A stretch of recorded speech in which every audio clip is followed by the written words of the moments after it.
Hey guys, it's Crowan. Want to do a quick video here. Before we go into any more lessons or anything advanced, I want to touch more on the similar tools that a basic witch might use. I know I touched a little bit about it in the books, but I want to go into more detail what they're used for and why and that kind of thing. So starting up front, we have the sword, the wand, a couple of chalices, ceremonial wine, and oils, diffuser, which I'll get to, smaller wand, Tommy, candle, snuffer, incense burner, light stick, and 2 different candle holders. So starting off, ceremonial sword, about, I don't know, a couple feet long, gonna be anything special. I bought this years ago. A sword is used mainly for large groups. So you have a place where you meet, you got a coven going or a circle family.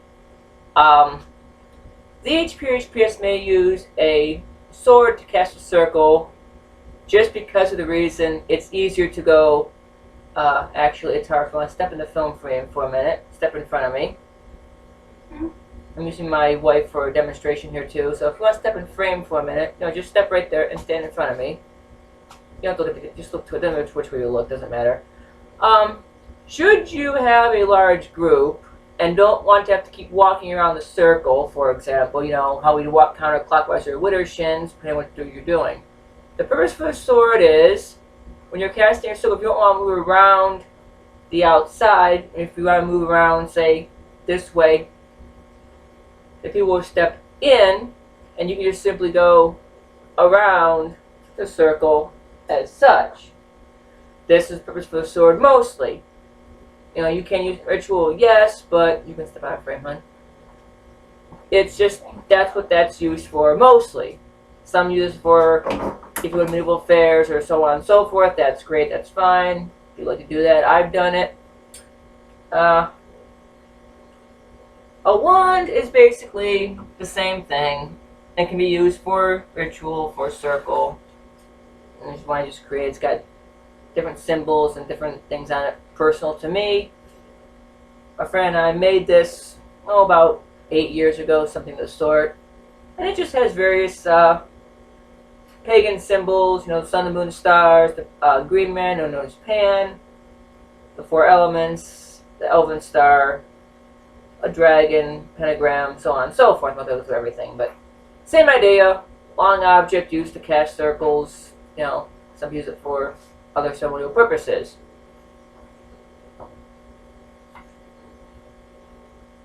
Light sticks. Simple, got a purpose. You usually light your candles and so on and so forth. When you light your candles, for those of you who use the long glass candles, these are great because you actually turn the candle upside down, light it, never bring your fingers off. You can also use, again, spaghetti sticks. Uncooked spaghetti sticks work wonders if you can't afford the little long wicks. Any kind of candle incense burner. This one particularly actually takes both cones or sticks.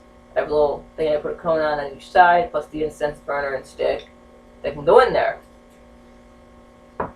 The candle snuffer, of course, is an essential because you don't want to blow out your candles with your breath. It's nothing wrong with it, but I was just trained that way not to do it. That sort of thing. Diathami obviously is used for ritual purposes, never used to draw blood, that kind of thing.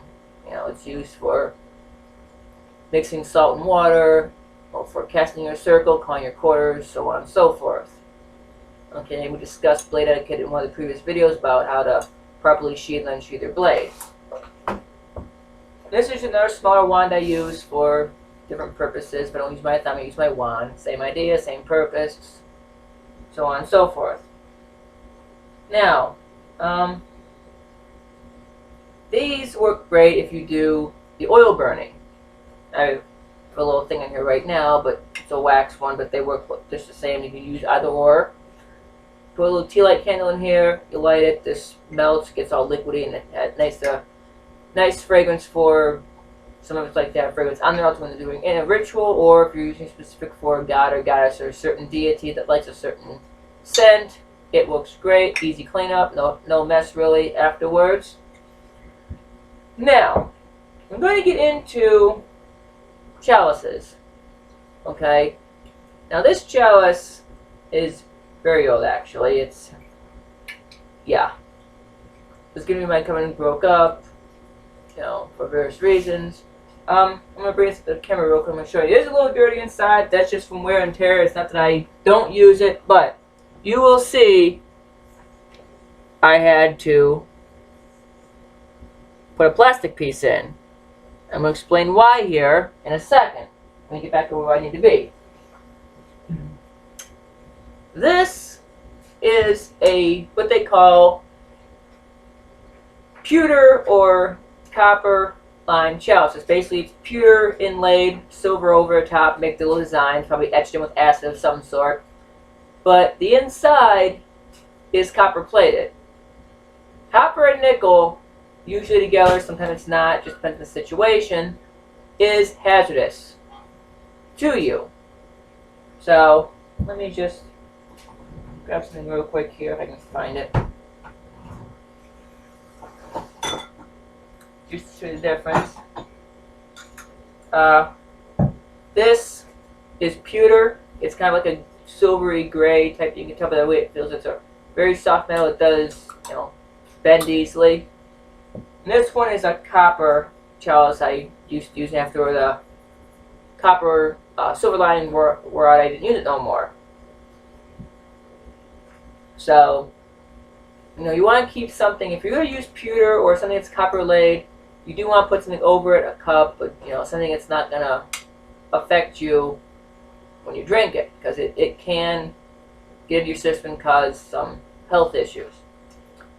Once in a while, most of the time if I'm doing something with a ritual or a circle, family, or group, I usually use either a plastic chalice or a various other chalice I have in here that I use for ritual.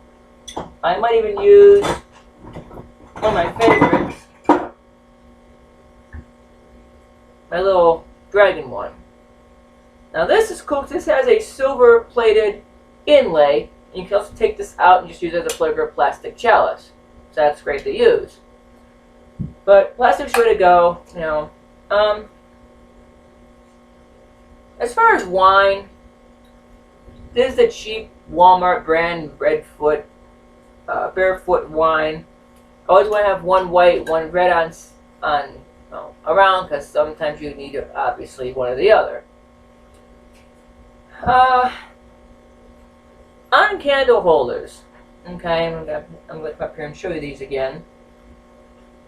Should you guys use your ritual candles for spell work, which we'll get into much later? These kind, okay, these are just mainly used for, say, holding altar candles. Maybe if you want to light a candle for somebody in energy healing or something like that. The reason I don't want to use these for regular ritual, if I want to burn a candle, is for those of us witches who save their candle wax to complete ritual, that we bury it or we use it for something toward that person. These little inlays in here will not let the wax drop down, and you'll have a candle that's basically burned inside there, and you have a little piece left. You can't really do anything with it. These, on the other hand, or something similar to these, will work a lot better. You have to find a candle that fits it, obviously, and use it, but you want to find something that fits the candle, whether it be something like this, a glass jar, something.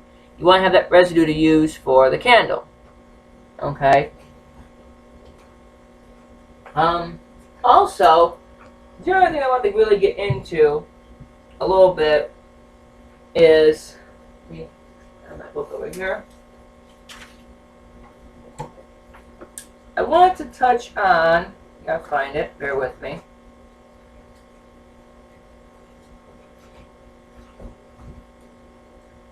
Where is it?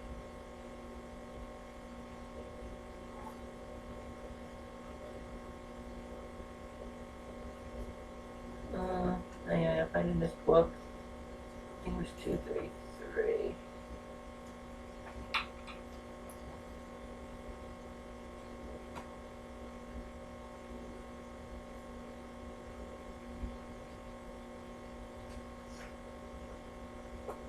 It was 233.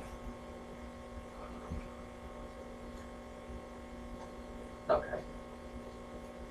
Okay, Ray Buckland's book, 220, yeah, 223 to 2, let's see here.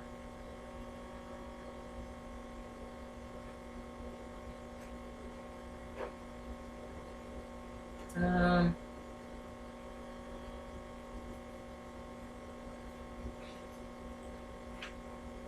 252. The chapter is called Out of the Broom Closet. Okay? What this basically talks about is it's not in the concept that you think it's going to be, but I'm going to get to that in a second too. It basically tells you that religion, witchcraft is part of the First Amendment rights, blah, blah, blah. It goes into when it was legalized and all that stuff. It also goes into a little bit about people in the military who are witches and have the rights in that in there. It goes into a little, different things about the history of the craft and everything, and then it goes into some other, and then there's the Helms Amendment, which has been amended by that's basically the United States Army, neo-pagan, and you can read into that later. But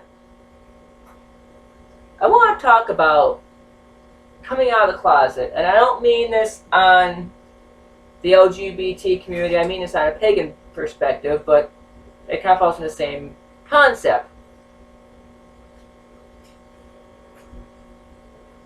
I know it's hard for some of you guys, especially you younger folk, like in 16, 17, 15, 13, however, whenever you guys start practicing. And it was hard for me because in personal experience, when I was 14, I started practicing the craft. I didn't want to tell anybody. I was afraid somebody would say you're a Satanist, you're evil, you're messing with shit you should be messing with, don't fuck with that, whatever.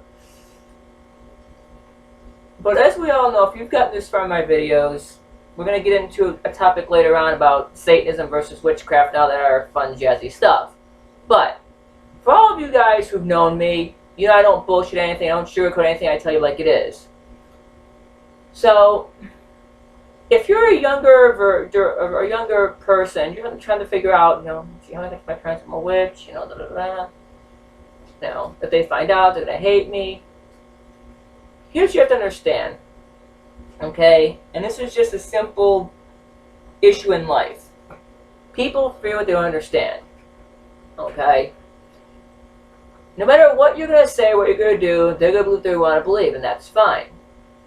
So, when you come out to your parents, whether it be because you're a witch, because you're bi, you're gay, you're transgender, whatever the case might be, you don't want to come at them and just flat out say, hey, I'm a witch, hey, I'm bi, hey, I'm gay, I'm transgender, whatever. They're going to be more irritated and mad with you if you just flat out say it. So the proper thing to do is say, you sit them, you say, look, we'll just take it from a pagan point of view, and we'll go from there. And you can just incorporate what you need, how you need to incorporate it in with your other videos, in with your other ways of life. And I'll just incorporate paganism in this video. Well, witchcraft rather. The problem is, you want to sit your parents down, mother, father, whatever, and say something along the lines of, I've been whatever religion is for how many years, and I don't find it to fit me. I've explored other avenues, I've explored religions, and they just don't make sense. So I've decided to explore, keyword here, explore the craft, meaning witchcraft. And you're going to, oh no, that's evil, don't do that, da da da. All you have to simply say is, I'm exploring it. I want to look into it and see if it fits in what the big hype of why it's so evil or why it's not evil and so on and so forth. And you're first going to get the, well, yeah, you know, you're disowned if you get that stuff. Instead of arguing with them, that's fine. If you want to disown me, you want to go against me, I don't care. You know, don't get hostile, don't get irritated, just be calm and say, that's fine, I don't care. This is what I want to do. After you explored and got into your, you know, teaching, whether it be through me, through another person, another HP, HPS, whatever, then you can talk to parents again and say, you know, hey, look, I've been exploring the craft, you know, I find it does fit me, and it's not really what you think it is. It's not evil, it's the earth mother, the earth father, and, you know, the 4 elements that makes our planet live. And you get the, you know, you get the grumbles, and say, this one you can say, well, hey mom, hey dad, you know, I read this book, and it just happens to be I just picked up Gary Cranchell's book. Why don't you read this and see what you're really, you know, think what you're really saying.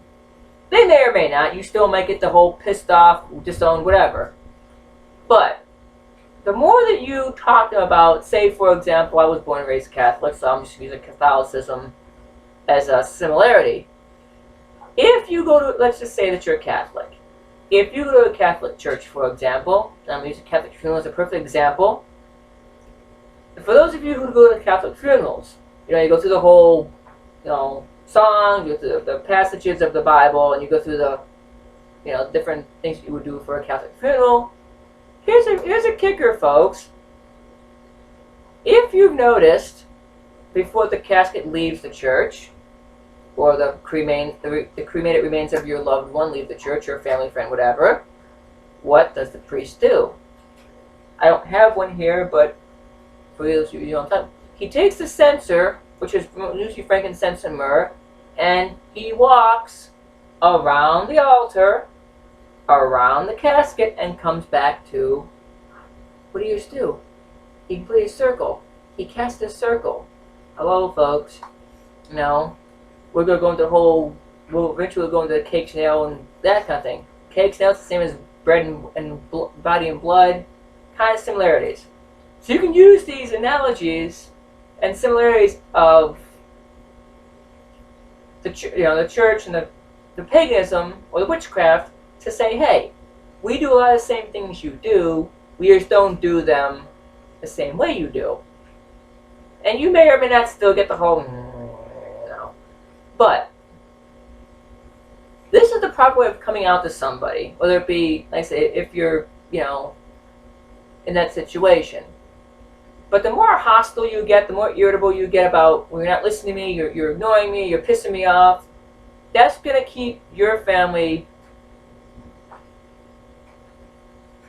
more irritable towards you.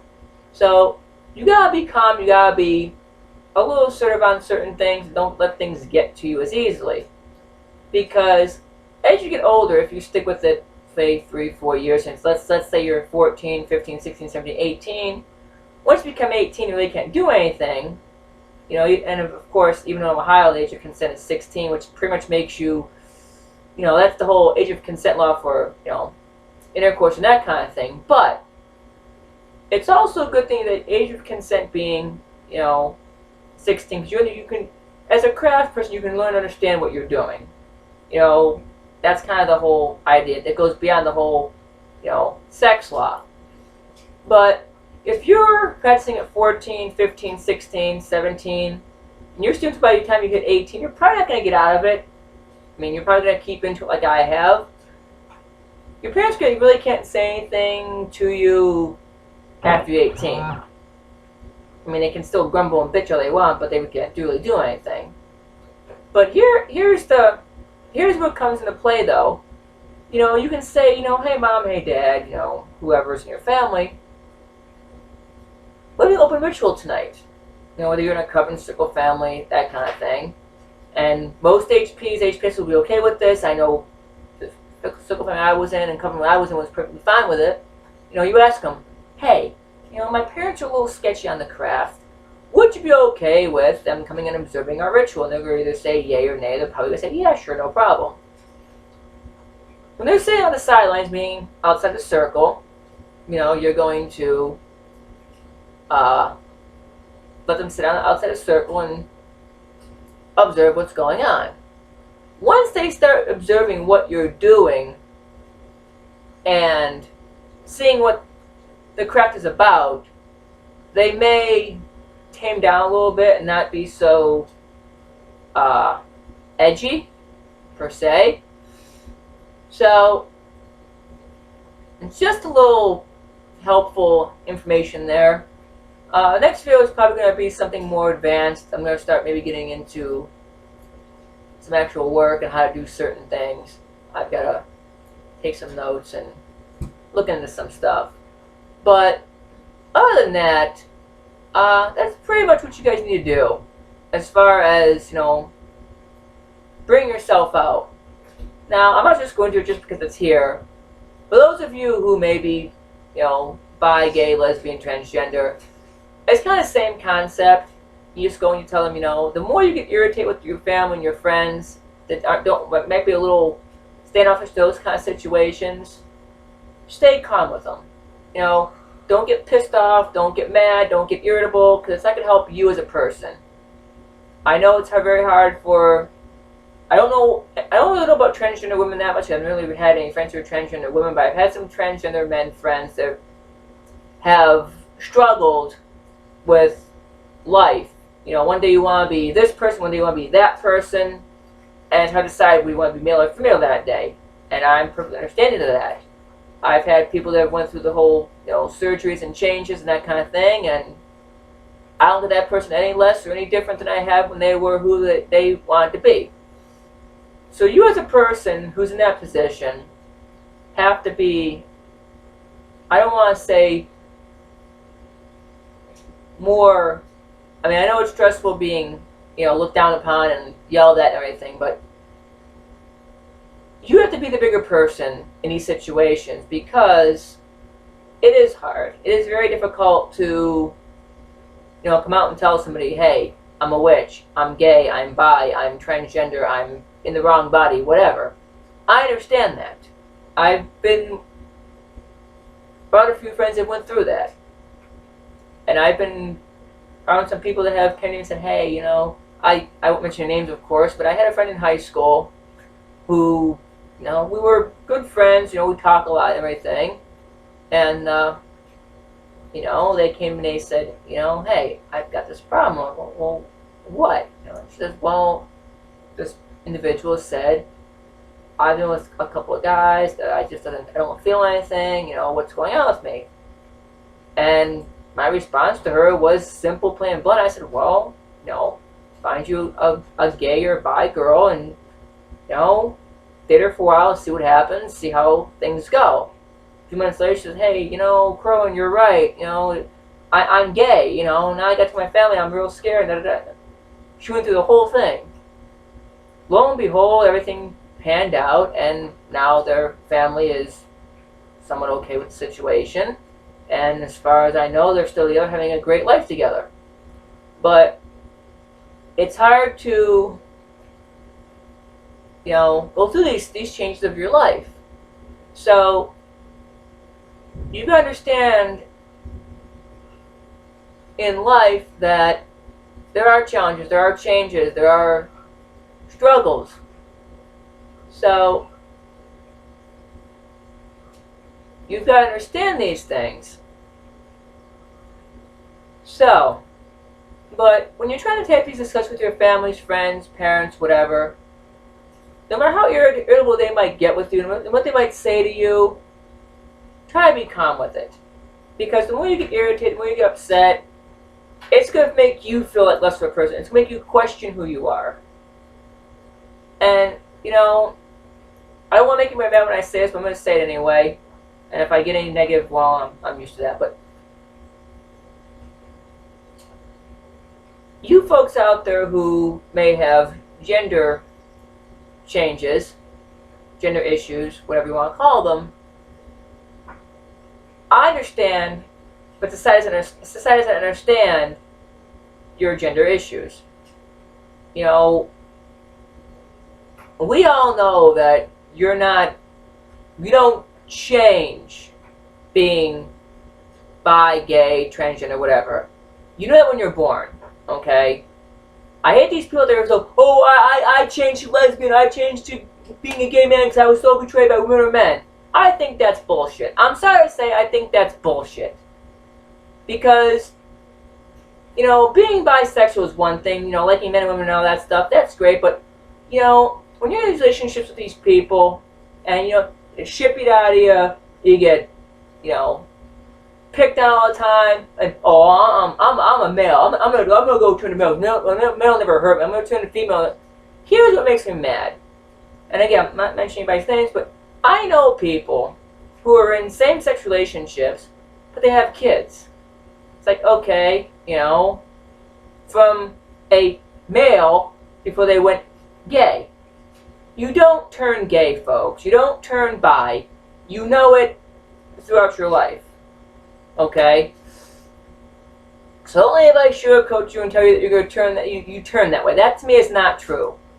You as individuals, you know, you may date, I'm just taking this from a female to male point of view. If you're a female, you date mostly guys, and over the time you realize, hey, it doesn't fit me, it doesn't do anything for me, and the same on girls, you know, on guys, if you date girls that don't fit you, that's not something that you just acquire, it's something that's wired in your brain, okay? You know, it's not something you have to be upset about or bothered by, because in some cases, it doesn't come out until maybe you're 17, 18, 19, 20 years old, even older. I knew a family, again, not mentioning anybody's names, you know, this person had a wife and kids, you know, I think he had 3 kids, 4 maybe, and flat told his wife, you know, I'm gay. Divorced, left, whatever, you know, and says, oh, that's disgusting. I can't believe a guy would leave a woman for another guy. Well, these things happen. This guy was well into his 40s when it happened, maybe early 50s. So there is no, you know, time frame when this life change is going to happen for you. It could be younger, older, you know, but you're not. You don't change that way. You are born that way, folks. That is programmed into your brain when you're born. It just takes some people longer to figure themselves out. So don't let people tell you that, you know, you fucked your life up, you changed this because of this happened or that happened. That's not true. The truth of the matter is that you are born that way. You are who you are, and no one should change you, or no one should try to change you. You know, you've got a lot of people out there who are holy rollers, and oh, being gay is wrong, and being bi is wrong. No, it's not. Well, Leviticus says, don't believe all that bullshit, okay? All the Bible is, people, is a list of made-up stories by people that we don't even know they even existed, okay, first off. And what they do is they change the wording and interpretations for what they want someone to believe. That's what most religions do. They change the wording of the Bible, the great book, as they call it, to fit their lives or fit their way of thinking. So don't believe any of that biblical bullshit. There is nothing, trust me, I've been through the Bible many, many times through the witch on many different subjects. And I find a lot of times that half the stuff they say is wrong or is, you know, not right or not proper. It's not even in there. It's not even written. It's not written in any way, shape, or form about, you know, not being able to be gay or not being able to be bi or not being able to. Come on, people. You know, don't believe all that stuff. So, and I was saying, I'm going to do some more videos here, try to get some more posted. I might post this one, hopefully sometime soon to the channel. But, all in all, that's the basics of, finishing up in the basics of the essentials for circle casting and rituals and that kind of thing. And touching on the whole coming out and that kind of stuff. So, as always, I'm going to get out of here and do what I need to do. So, as always, I'm going to sign out and blessed be.